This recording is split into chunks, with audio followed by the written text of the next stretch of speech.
Good evening, everyone. Welcome to the meeting of the Lebanon Utility Service Board for June 7th, 2023. Let the record show that all board members are present tonight and that the meeting was properly advertised. Please rise for the Pledge of Allegiance. Pledge allegiance to the flag of the United States of America and to the republic for which it stands, one nation, under God, indivisible, with liberty and justice for all. All right, first thing tonight is opportunity for public comment. We offer this opportunity at the beginning of the end of all of our meetings. And I don't see anyone here from the public tonight, but I believe Ed has something for us in writing. Yes, I have one item. I have a letter from Miss Diana Randall from the Cut Up Salon, and it's a long letter. So I've spoken to Miss Randall on the phone several times. I just wanted to let Miss Randall know, if she watches this online, that copies of this have been distributed to the board, and we're going to respond to it within a couple of weeks. Great, thank you, Ed. I don't see any other public comment at the moment. First action item is approval of our minutes from the May 17th, 2023 meeting.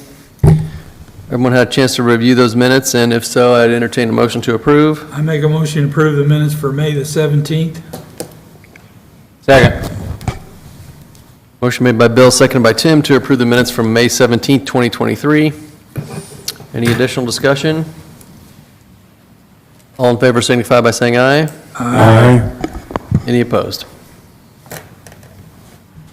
All right, and then next up, we have the approval of our minutes from the 25th of May meeting as well.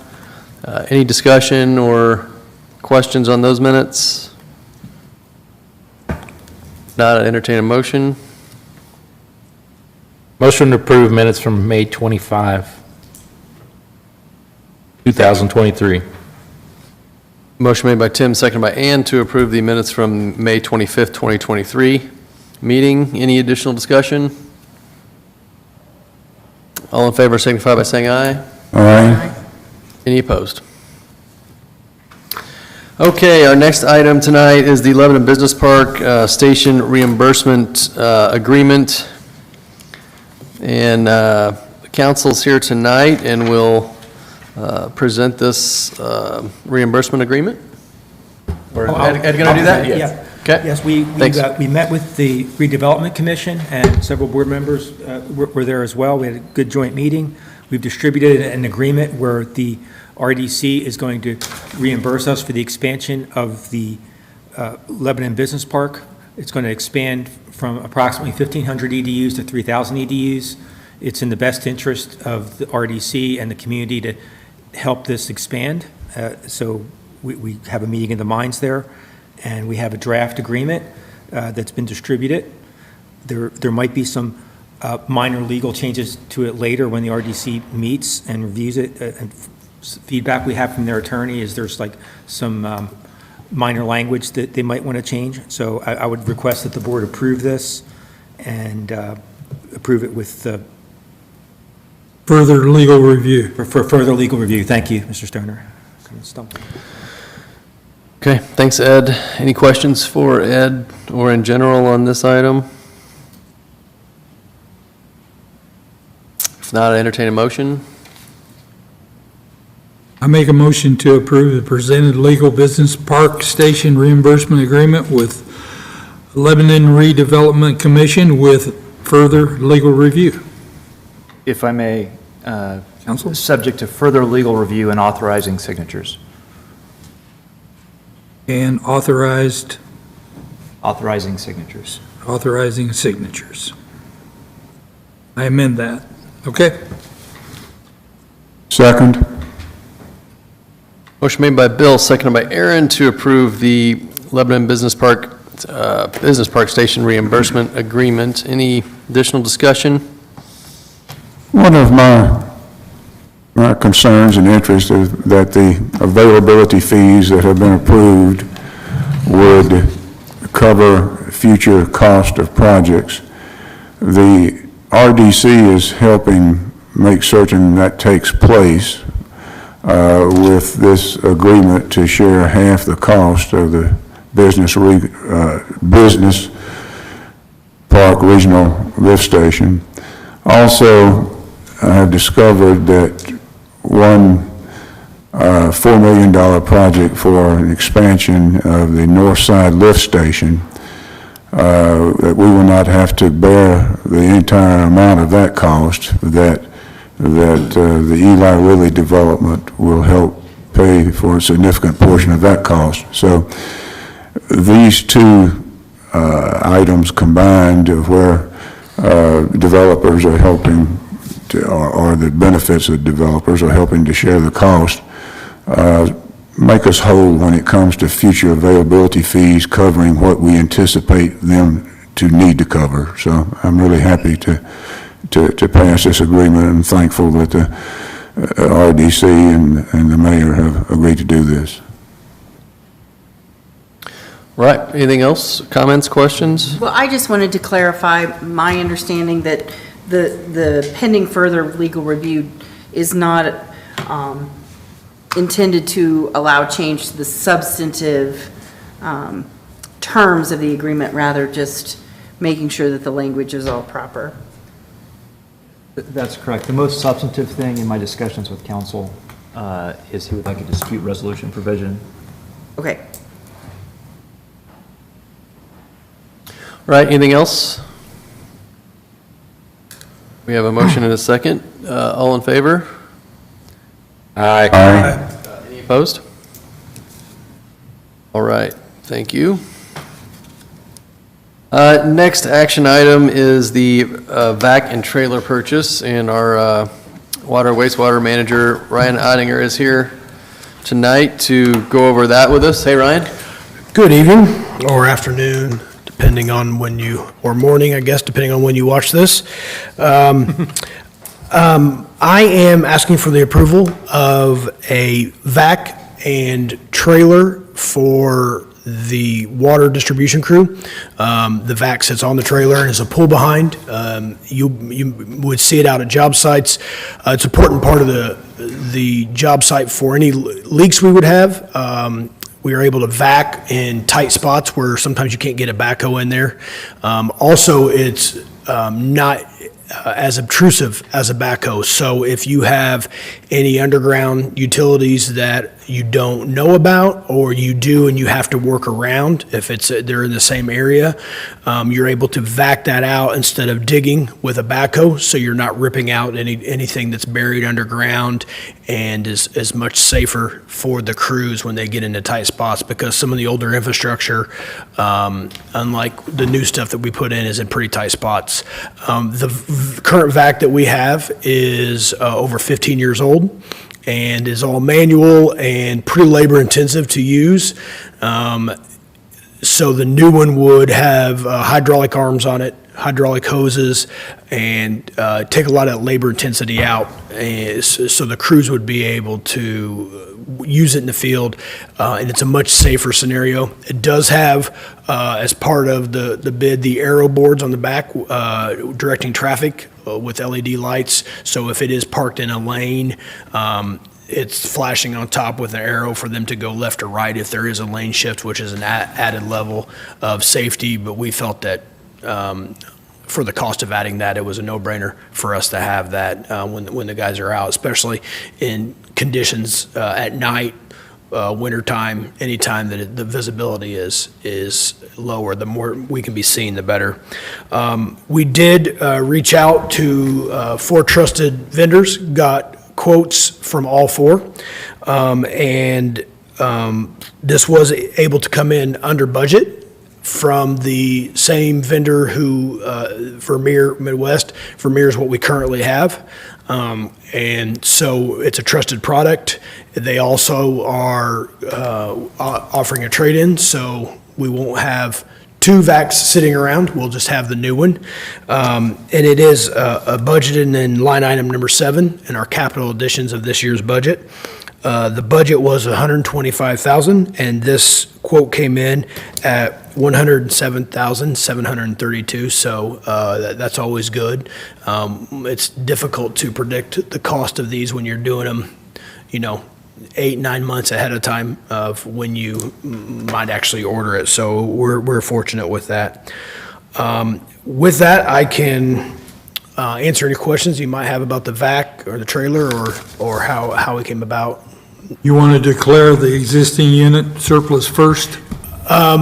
Whatever, I'm not sure. I would do that. If council, yeah, so my recommendation would be to declare the current VAC as surplus, so that way when we get the order and the new one comes in, the old one can go with Vermeer and with our trade-in value for that. Hey, Ryan, just two quick questions. Is the trade-in, is this 107,732, will it be minus the trade-in, or is this after the trade-in value? After a trade-in, that's, Okay. that is. This is the final number. Including, yes, including the, I Okay. believe it's 6,500 for the trade-in, but that is the final bill that the invoice that we will owe. Okay. Sure. You said you had two. Yeah, I don't remember the other one yet. but- Perfect. I did, but, anybody else have any questions for Ryan? I just go ahead and ask for, make a motion to declare the existing unit as surplus. Yes, that would be my first request is if we could declare the current VAC and trailer as surplus, so it would be ready for trade-in. All right. Want to well- ask for a motion on that? Yep, that'll be the first motion we'll entertain is the trade, or the declaration of surplus on the old VAC system. Okay, I make a motion, we declare the existing unit as surplus. Second. Motion made by Bill, seconded by Aaron to declare the existing unit as surplus prior to the trade for the purchase of a new. Any discussion or questions on that part? All in favor signify by saying aye. Aye. Any opposed? All right, and then any questions for Ryan on the purchase of the new unit? If not, I'd entertain a motion there. I make a motion to approve the purchase of the trailer-mounted vac for Water Distribution Department from Vernier Midwest in the amount not to exceed $107,732. Second. Motion made by Bill, seconded by Aaron to approve the purchase of the trailer-mounted vacuum for the Water Distribution Department from Vermeer Midwest, an amount not to exceed $107,732. Any additional discussion? All in favor signify by saying aye. Aye. Any opposed? All right, thanks, Ryan. Thanks, everyone. All right, next item is an action item as well, and it's the Boone REMC fiber contract. And Seth Bird, our telecommunication manager, is here tonight to explain this deal. Hey, Seth. Hello. Thank you for allowing me to do this. The telecommunications department needs for bandwidth capacity at our Advanced Tower location, which is our second most, largest location as far as customer count goes. We are currently close to exceeding our existing licensed microwave wireless link to that location. So we'd like to move to a fiber optic link that would give us pretty much near unlimited capacity to that site going forward. However, when we looked into it, running our own fiber optic lines would prove to be a very costly investment with a very long payback period if we were to do it ourselves. About sometime in 2021, 2022, I can't remember exactly, I found out that Boone REMC was running fiber optic lines throughout Boone County, I believe to hook up their substations and other infrastructure. I entered into conversations with them because their fiber map, some of their fiber went very close to a lot of our existing sites where we have towers, and discussed with them whether there'd be an opportunity for us to work with them to use their fiber to reach some of our sites. So during the course of those discussions, we had the opportunity to lease fiber optic lines from them. And so what we'd like to do is request that the board approve an agreement with the Boone REMC to lease fiber optic lines from them to reach the tower in Advance. The additional capacity, a fiber optic connection would allow us to offer higher bandwidth packages to our customers and to work on staying competitive with new emerging rural internet providers in those areas. So what we're requesting is the board approve an agreement with the Boone REMC to lease fiber optic lines to the Advanced Tower for a period of 36 months at a price of $1,500 a month with a one-time installation charge of $6,000. And now I'll open up to whatever questions you guys would have that I'd be happy to answer. What happens after 36 months? After 36 months, the agreement would auto-renew, I believe. I'll double-check it real quick, because I have it in front of me. The intent would be to continue to use it as long as it was usable for us. Let me find the terms. I apologize for taking, I think it 36 months, auto-renew- and it should renew for the same terms under month-to-month. So after 36 months, it becomes a month-to-month with them. Okay. Our intent would be to continue to use it as long as we have need of it, or another better or cheaper alternative would come across that we would no longer need to use their fiber. When I was crunching the numbers using some information that we received from BF&S Engineering that I also had reviewed by a senior fiber optic estimator at JDH Contracting, it was estimated that if we were to run this fiber optic ourselves, which is about a 12-mile run, it could cost us anywhere from $480,000 to $960,000. So at the lease price of $1,500 a month, it would take us about 27 to 53 years to exceed what it would cost us to lease it or to match that. So that's a long way in the future. I'm not expecting to be here in 53 years, 27 probably. But I would think that would be a good opportunity to allow us to not spend as much money as it would cost to do it ourselves, and then have the risk of possibly owning unneeded fiber optic lines out in the county. Because if, in that period, if our internet landscape changes, I'm not sure, what use would be for fiber optic lines in the county that the utilities owned, along with still having to pay pole attachment rights to the Boone RMC for that fiber and ongoing maintenance costs. Hey, Seth, is that $6,000 installation charge, is that labor that we'll incur doing some work? Or That is actually that'll be their installation cost. So Okay. their fiber currently is across the road from the water tower in Advance.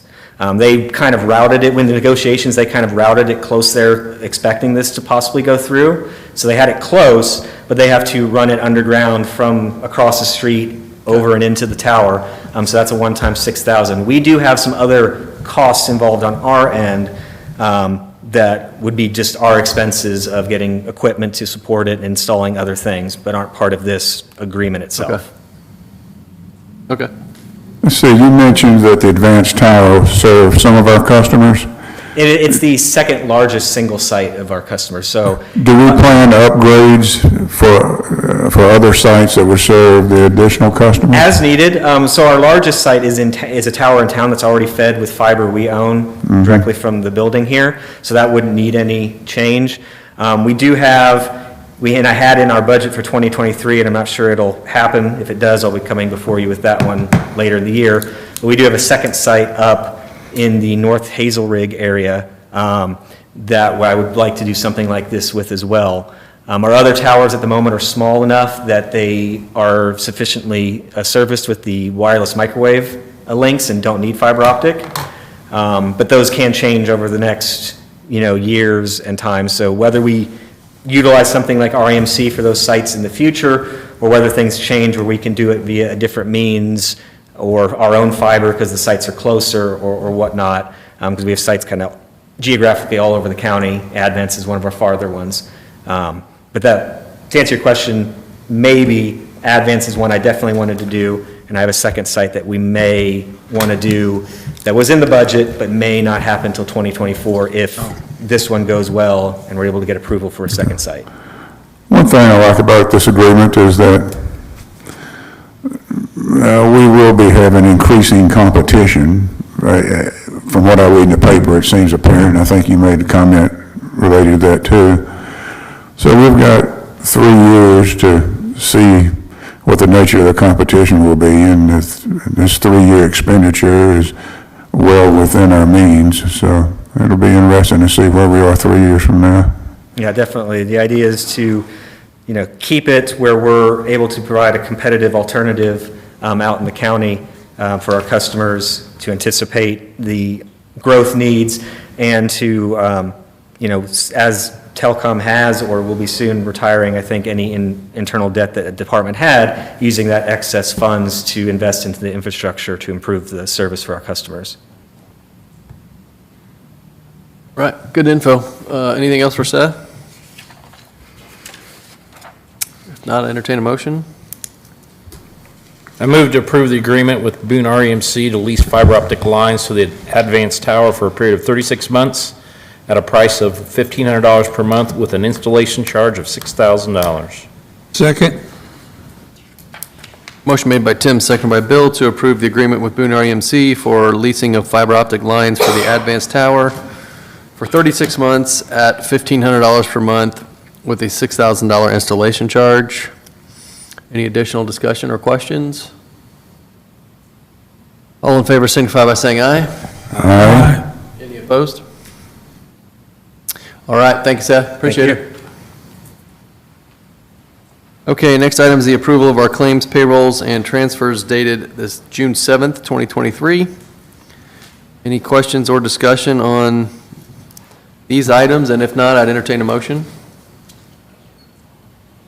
I move to approve the claims, payroll, and transfers dated June 7th, 2023 in the amount of $3,102,057.47 for claims and payroll, and $7,277,248.31 for transfers. Second.